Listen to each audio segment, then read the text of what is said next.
the weaknesses of the United Kingdom education system is what's known as the long tail of underachievement. One of the reasons we know about it is the amount of data that's now available. And whereas that data shows that in very many areas we're at the top of the international table or towards the top of the international table, as far as breaking the link between social class and educational attainment, we're almost at the bottom. It's not that we've not tried to solve this problem. Millions of pounds have been spent on it. But despite all that effort, despite all the resources, the fact is that we have still not broken that link between social class and educational underachievement. There are those schools that have made progress in closing this attainment gap. I'm going to visit some and talk to their heads and teachers. What's worked for them? What's their explanation as to the causes of the problem? What do they think still needs to be done? And of course, to see if it's possible to replicate their success across the whole school system.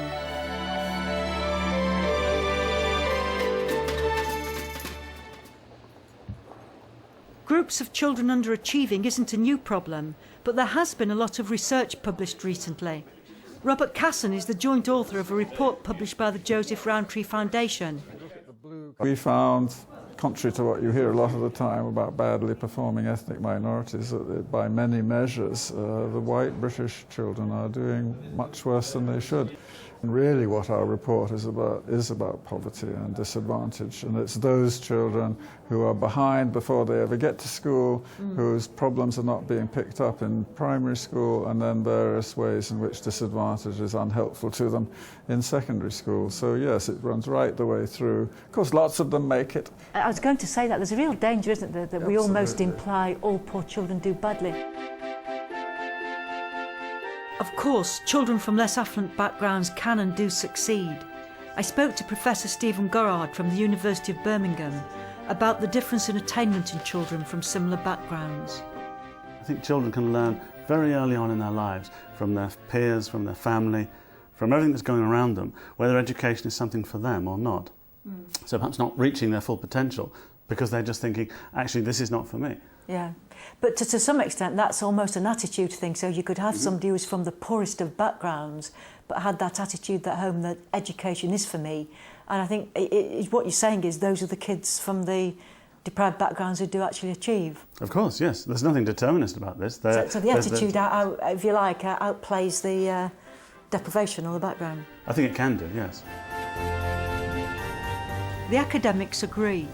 Poverty is often an obstacle to academic achievement, but it can be overcome. I visited 4 schools, all of which are achieving excellent results, despite having 2 or 3 times more children on free school meals than the national average. My first stop was a primary school in Hackney. Millfields Community School had a reputation as a sink school, but has improved dramatically over the past decade. Leading this turnaround is the head, Dame Anna Hassan. I felt that in order to raise the standards in this school, I needed a 3-way process. I needed to work on the children, I needed to work with the staff, and I needed to work on the parents as well. And so that's the way we move forward. Let's just talk a little bit about the importance you place on working with parents. But you're saying that the school's important, but unless you tackle what's going on at home, are you saying it almost makes it impossible for the school to deliver the goods? I am saying that. Unless I got the parents on board to support us by helping them to understand what needs to happen to support their children. What about the rigour? What about going to bed early? What about not allowing them to watch TV all the time? What about them coming in and asking us, well, what are we doing? This is what we're doing. This is how you can support us. And what kind of response do you get from the parents? It was very slow to start because parents weren't used to coming into the school, and in fact I had to go and stand out in the playground, which I do every day anyway, and talk to the parents and actually treat them with respect. Anna's work with parents started years ago when the Millfields site housed only a primary school. Now it's an extended school with a children's centre, after-school clubs and a base for community learning. As results improved, the middle classes who previously avoided the school began to send their children there. That has really helped the balance of the school. It has really upped the ante. It has raised aspirations in class. It has done a lot. The social mix has made it easier. Would it have been possible without that social mix? That's a difficult question. I think that perhaps we may have had some difficulty because aspirations are very important, and a lot of our children are now mixing. Before, many of our children didn't mix with the middle class families. Although we have the high expensive houses very close to the school, many of those families didn't choose this school. They were going elsewhere. They now come, and I think it has helped, you know, because the children come in and they go to each other's houses. The parents now talk and they meet with each other and so on. We're gonna have some nice ice cream. Integrating the community into the school has obviously helped raise standards at Millfields, but it's not the only way they motivate their children to learn.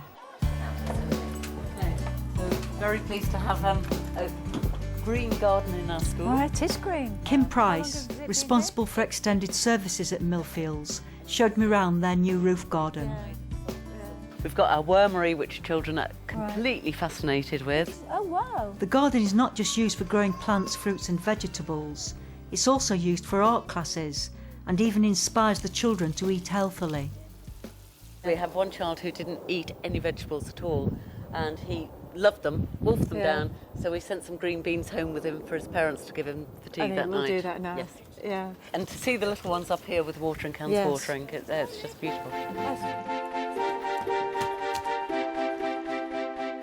Anna and Kim place a huge emphasis on tracking the progress of every pupil who walks through the door. Like Robert Kassan in his report, they know that a large number of white working class children are lagging behind. If you look at it in percentage terms, each of these minority ethnic groups is around 2% of the total. Nearly 80% of all students are white and British. They have the most persistent low achievers. So more of them, if they have a bad start, are still doing badly at age 16. This is true for primary and secondary schools. Kim has experience in both. They start disappearing actually from the statistics in a sense. Just vanish, don't They turn vanish, their truancy figures are higher. Yeah. You see a higher exclusion rate among the ethnic minority pupils, but a lot of the potential white working class children have already made the decision that school is not for them. They are not going to get anything worthwhile out of it. In a sense almost that they don't need it. What age do you think that starts? I think it starts around as early as year 8. And I would have said possibly later, but they have already built up that feeling of failing in the system from a very, very early age. That's when it comes to light almost, it's not when it actually starts. Very interesting. It's inspiring to see what Millfields offers the community. But with all schools, funding can be an issue. So how do they afford it? Belligerents, looking very, very hard to find the money and making applications where we see possibilities. I think we're very good at knowing what we want to achieve and where our priorities are and where our needs are. Just stop there. That means sometimes that the school takes a decision to invest in the under fives. Yes. Which, you know, not taking SATs, not in the performance tables, because you know that's where it might make the difference. Yes. Why do other schools not make it? I mean, this is one of, for politicians, this is one of the great mysteries. We've got you here, we've got standards that have increased, you've had the same initiatives, you've not had that much more money than similar schools would have. Why does it work here and why doesn't it work elsewhere? Well, I think, I mean, I never believed this before, but more and more I'm come to the point of leadership, and that's about developing leadership in school. It's not about one person, the head. It's about having a team of leaders. It needs more than being just a good teacher, because being a leader is a different kettle of fish. And I think you need to be courageous. You need to just, we're very courageous here. We don't listen to anybody who don't agree with them. Determination and courage are just as important as policy, it seems. With strong leadership, community partnerships and a focus on early years, Millfields seems to have found a successful formula. But what works in a secondary school? I went to see Sir Michael Wilshaw, Principal at Mossbourne Community Academy, also in Hackney. Michael has a history of turning around troubled schools. He too talked about the importance of what happens at home. You've got to presume that youngsters do go home, sometimes to very difficult situations. You've got to presume that there's no one there to monitor their homework or even to give them an evening meal. So in that sort of environment, the school has to become, in a sense, a surrogate parent for lots of these children. Like Millfields, Mossbourne is an ethnically mixed school. I asked Michael whether he used the same techniques for raising attainment with all his pupils. I certainly, as a head, don't particularly start off with the question, is this a white youth or is this an Afro-Caribbean youth? The question I always ask is, on the basis of what we've seen before now, is this child on track? In the schools that I've led, I've made assessment of a key issue to ensure that we track pupils' progress on a regular basis. We do it here once every half term, and we make sure that we identify underachievement at an early stage. And once we've identified that underachievement, we work on it and employ a huge range of strategies to improve results. What won't work is to have a system in the school where you don't spot it early enough. If you leave it too late, it ain't going to work. Is there something that's still missing?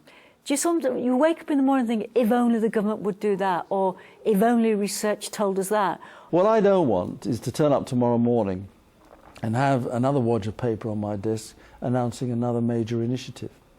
What we've got to do now is to make sure that we build a good infrastructure, hence a place like this. That's important. But also that we ensure that we have good quality people, because people make the difference at the end of the day. We shouldn't be too pessimistic. After all, it's only in the last 10 to 15 years that education has been given the priority that I think it deserves.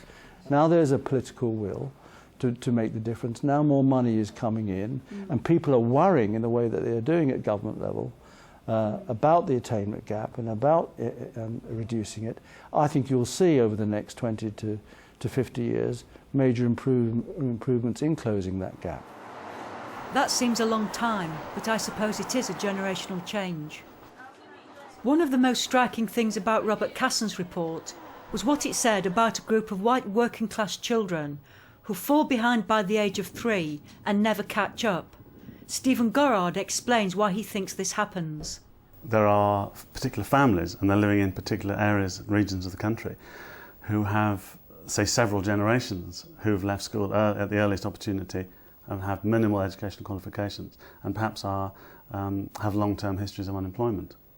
I think that's probably the biggest single difficult to change group.